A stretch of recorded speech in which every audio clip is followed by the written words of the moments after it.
It's a high-stakes game making billions, but creating a generation of losers. Italy is opening 1,000 new gambling arcades. Easy money for a government struggling with huge public debts. But support groups are worried the government is feeding a growing addiction.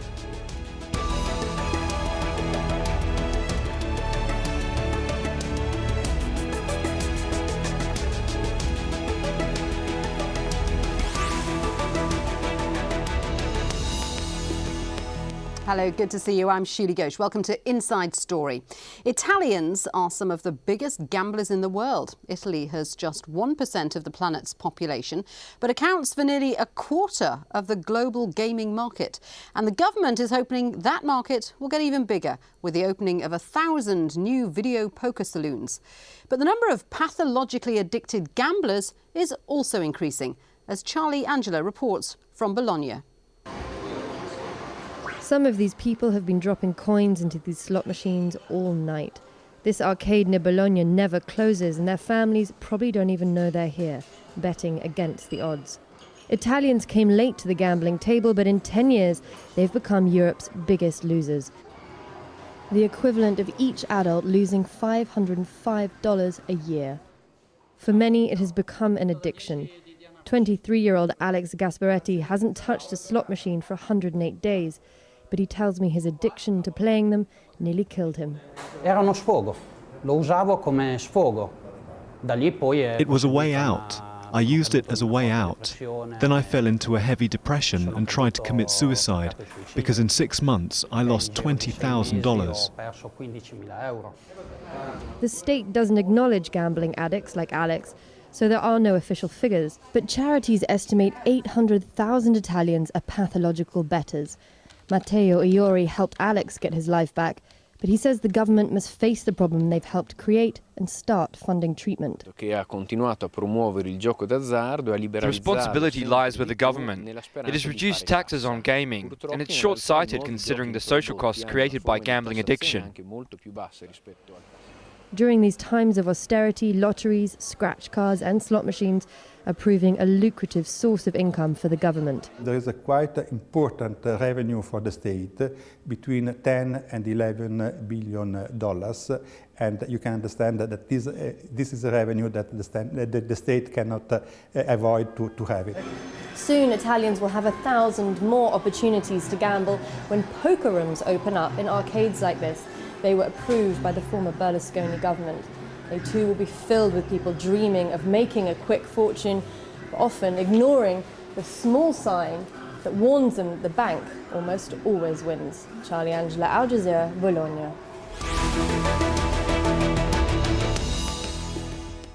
Well, let's bring in my guests today. From Rome, Marco Spalloni, a consultant to the Association of Gambling Industries in Italy. Marco is also a professor of economics at Luis Guido Carli University. From London, Adrian Scarce, head of clinical training for GamCare, a support body for gambling addicts. Adrian has set up the first gambling helpline of its kind in the UK. And joining us via Skype from Castletown on the Isle of Man, Warwick Bartlett, Chief Executive of Global Betting and Gaming Consultants. Warwick works with governments and gambling operators on regulations and efficiency in the gambling industry. Gentlemen, welcome to the programme. Marco, let me start with you because it's clear that Italy's gambling laws have been relaxed by successive governments from, I think, 1994, and that's because this is an easy source of revenue for Italy's government. In Italy, it is true that the size of the market has been growing a lot, but actually it's the size of the legal market that has been growing in a very fast way, because in Italy illegal gambling was a big habit for Italians also before this huge growth of the legal market. So actually all governments in the last 15 years have been passing law to favor legal gambling, actually for two reasons that are both very important. The first one, it is obvious, they want to raise money through tax revenues coming from gamblers. But the other one is also to fight illegal gambling, because there is a strong empirical evidence that a large part of the increase of the size of the legal market is due to the fact that many people switched from illegal market to legal markets when new products, new games, new products from the gambling industry were offered, were supplied to the market. But let me just ask you this. Has the government considered the social consequences of legalizing gambling in this way? The idea is that when we talk about gambling, obviously it is a very convenient alternative for a government that wants to collect revenues, because gamblers do not even know that they are paying a lot of taxes when they gamble, and also it is taxes are paid on a voluntary basis, and this is a very good option for a government that is not willing to be blamed for raising taxes. The idea here is that the benefits are immediate and the social costs are delayed in time, and we know that the time discount rate of governments is very high. Adrian, what do you say to that? Marco was saying it's very difficult to quantify the social consequences of gambling, but we know that gambling addiction is a big problem, don't we? Well, yes, we do. And in fact, in Great Britain, we've actually had a couple of prevalence studies being conducted, very formalised, good research, that actually does show the level of problematic or pathological gambling here in Great Britain. And what we see is that there has been a small rise in the number of people who've actually had or classify as a problem gambler. But obviously I can understand the idea of actually a government wanting to create more gambling opportunities as revenue. But what they also need to know is that, of course, that there will be a proportion, even if it's a small proportion, of those who do gamble will get into difficulties, and when they do, those difficulties can be very severe and can also be an economic drain on the society anyway. And when we talk about gambling, we're talking about the whole range. We're talking about scratch cards, lottery tickets, slot machines, casinos, poker games, everything. Yes, and right the way across the board. And obviously, in the last few years, the major kind of revolution has been the technical revolution in terms of having internet or online gambling, which can now be done very easily, both on your computer, on your smartphones as well. So we're talking about the full range. And the impact on families and communities if you do become addicted? It can be very severe indeed. I mean, the obvious initial impact is likely to be one of financial, of people suddenly find themselves they're in huge debts or considerable debts beyond their means. But it doesn't remain on the financial side. It also can continue in affecting relationships, and as you mentioned, family relationships can be severely affected by gambling, particularly if it's been going on for a long time and not been known. So you've got those kind of relationship impacts. You've also got impacts in terms of the emotional, the psychological. The person who was actually talking at the beginning of this was actually saying about feeling suicidal and feeling quite depressed. And when you are in severe difficulties, like other addictions, but particularly in terms of financial difficulties, that can be severe too. It will affect jobs. It would affect their own self-esteem. So again, it's very considerable impact when people do get having a problem. Warwick, what do you say to this? Is the gaming industry balancing economic benefits versus social costs or not?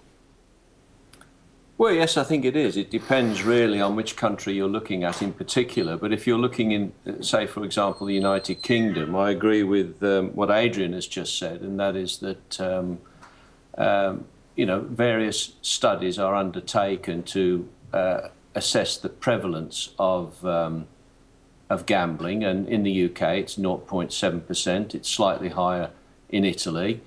But we look at the Italian situation and we see the government having to grapple with different problems. They know that gambling is taking place, and they know that a lot of the gambling that was taking place was illegal.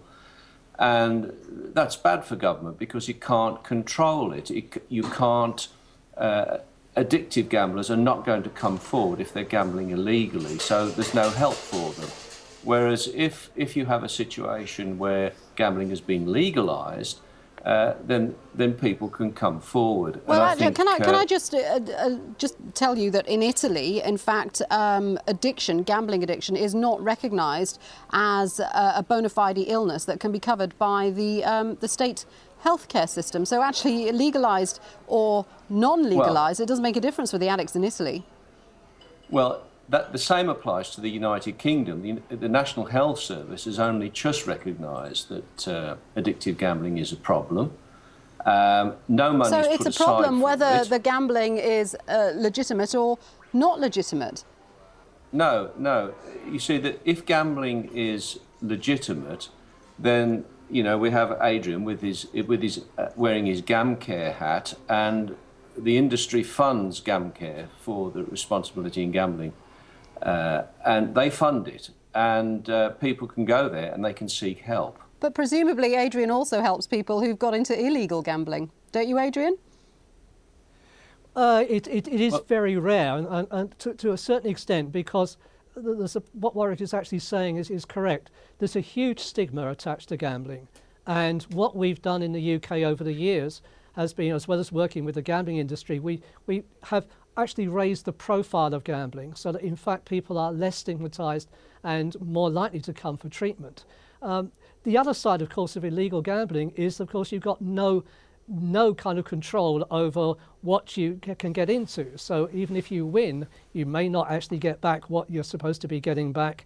And of course, the consequences of being in debt to someone where it's illegal and there isn't any kind of support there can be really quite horrifying. So it's important that if there is going to be gambling around, that it is legalised, it is well regulated like it is in the UK, and particularly that there is treatment programmes available. OK, well, gentlemen, let's just get... Sorry, Warwick, go on. Can we just... surely, if we can just go back to the illegal and legal and illegal gambling. In the United Kingdom, it's virtually non-existent to have illegal gambling. And that is because we have proper regulation, the tax rates are reasonable, and the offer to the customer is so good that illegal operators cannot trade in that market. Well, in fact, Marco was making this point as well, that one of the things Italy wants to do is undermine the illegal gambling market. Has it managed to do that, Marco? Well, the idea is that probably the situation in Italy is different from the situation in UK, but the idea is that here we have a strong presence in the south of this country of organized crime that has been managing illegal gambling for many years. And actually in Italy it is possible to get addicted to gambling even if the gambling is not legalized, because we have a strong illegal industry in Italy which is keep on doing business also in these times in which government have been passing laws to legalize gambling. But Marco, it is very difficult. Marco, isn't it the case that in Italy the mafia has simply just moved into legalized gambling? The rewards are high, the risk of prosecution's low. They've just formed legal companies and moved into the sector, haven't they? Oh yeah, that's a big problem, but actually this is a problem of enforce the laws and the regulation in the right way to control for the fact that the gambling industry is not in the hands of organized crime. But if we do not regulate the market, if you do not control the growth of the market, of the legalized market, then we are sure that all the gambling industry will be in the hands of the organized crime. So I know that there is a lot to do, and when we talk about human lives and families and communities, precautions are never enough. So there is a lot of things that we should do to favor the growth of this market in a proper way. Still, the shadow of the illegal market and of the organized crime in this country is not to be underestimated. I mean, in this country, probably it is the only country in which you can be addicted and you can become a compulsive gambler, even if you access only to gambling market that is illegal. Warwick, I know that you were shaking your head there when we were talking about illegal or rather organised crime moving into legalised gambling. Italy's Anti-Mafia Commission apparently published a report a year ago, and it said legal gambling had become the new frontier for organised crime. What do you say to that? Well, the large percentage of the market is controlled by the major operators, which are listed companies like Sisal, SNAI, Lottomatica.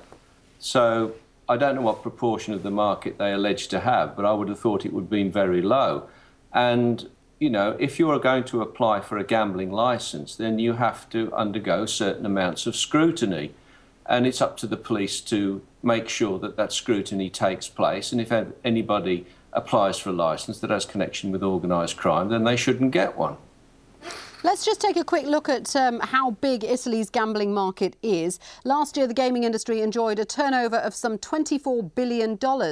The odds have clearly favoured Italy since 2002, when that figure stood at $9 billion. Now, studies suggest there are around 17 million active gamblers in Italy, or around 28% of the population. And there are concerns that up to 800,000 people may have more serious gambling problems. Adrian, what do you say to those people who believe the economic benefits of legalised gambling outweigh the social risks? I mean, for example, in Italy, the body which represents gaming companies says 20,000 skilled workers have been directly employed by the sector. Well, that's where I can understand about countries like Italy and wanting to increase the amount of gambling. But for me, what's most important is to have a well-regulated legal market which allows also and encourages and supports the treatment and the support of people who've got gambling problems. Because even though the majority of people will likelihood gamble okay and not have severe problems, there will be a proportion. And basically society owes it to those people in order to get that support, in order to get that treatment, which is the reason why GamCare was set up in the first place. So very much is about good regulation, very good kind of treatment provision, awareness raising as well, so that people understand, and this is quite a big point, that many people still do not understand about gambling, how it should be actually undertaken and how it shouldn't be undertaken. And a need for awareness raising is very crucial. Marco, should gambling machines carry health warnings? Is there any move in Italy to tackle the problem of growing addiction? I think this is a very important issue, and I really think that the gambling industry should make an extra effort to deal with this problem of compulsory gambling and addiction. I think that there are codes of conduct that the industry is trying to follow that do not underestimate the importance of this issue. I think you can do more. You can do more. I think that part of the revenues of the industry should be devoted to the treatment of of the addicted gamblers, and that's for sure. But in Italy, a recent law called Balduzzi law was passed in the last months to deal with these issues, and I think that the codes of conduct of the industry were even stricter than the law that was passed. So there is a knowledge on the industry side that these issues must be treated in a serious way. Probably you can do more. OK, let's have a look at the economy surrounding all this. The global gambling market is enormous. It's set to hit $500 billion. Now, Asia is still the best bet, generating more than $145 billion last year. Think Macau, Hong Kong, Japan and Singapore. But Europe is catching up, with Italy leading the way. Total turnover for 2012 was over $120 billion. And the US is just a card's breadth behind, with the likes of Las Vegas and Atlantic City contributing to a pot of $119 billion. Warwick, how does the gaming industry compare to other sectors? I mean, car industry, for example, in terms of creating employment, creating investment, when you look at places like Macau, for example? Well, in actual fact, the gambling industry is not that big. In the UK, for example, it represents about 1% of gross domestic product. But if you look at smaller countries that are less diverse economies, such as Macau, it's very important that probably 70% of the people that live and work in Macau work in the casino, hotel and hospitality industry. So it's very important for Macau. Of course, Macau is successful because of its geographical location. It's very close to China, and 80% of the visitors that go to Macau are Chinese from the mainland, and they have to have an exit visa to go.